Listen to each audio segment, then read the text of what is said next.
हरूले पनि त्यतिखेर पनि ईश्वरको प्रभु यीशुलाई माया प्रेम गरेको विषयमा यिनीहरूले हामी घर तपाईहरूको घरदेखि पनि देख्नु देखाउनु सुनाउनुहुन्छ। त्यसकारणले हामीहरू जो विश्वासीहरूको अन्दरमा किसिम हालतमा आजकल हेर्नुमा त सबैको किसीको जातको भित्रमा कमजोर पूरा विश्वासमा एकदम कमजोर हुँदैछ। आफ्ना आफ्ना मर्जीमा हामीहरू चल्नुको लागि कोसिस गर्नुहुन्छ, परमेश्वरको इच्छामा परमेश्वरको खुसीमा चल्नु चाहिँ भुल हुँदैछ, बिर्सिन्छ। आफ्ना इच्छा आफ्ना खुसीमा चल्नु चाहिँ एकदम फुर्ती हुन्छ।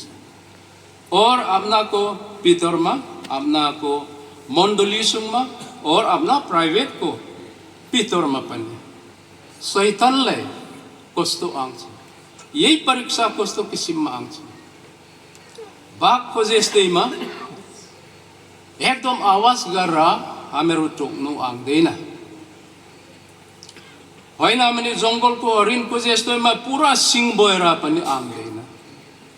माया गरेर नरम गरेर हामीहरूकोमा कुरा गर्नुहुन्छ, त्यसको हामीहरूले मान्नु सक्नुको लागि पुरा आइडिया लगाएर आउनुहुन्छ।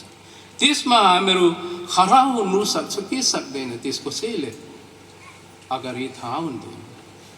त्यसले हामीहरू यही परीक्षाको किसिम आउनुको अगाडि हामीहरू परमेश्वरको चेलाहरूले एकदम आफ्ना विश्वासमा मजबुत तगडा हुनुहुन्छ।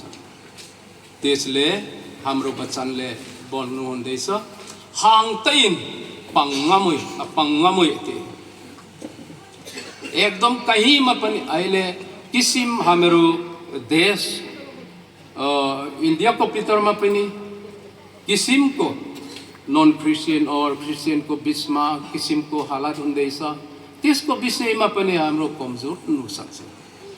यही परीक्षामा हामीहरू नगिर्नुको लागि आफ्ना विश्वासमा तगडा गरेर बस्नु सक्नुको लागि प्रभुले हाम्रोको लागि सबैको लागि यही वचनलाई आशिष दिए।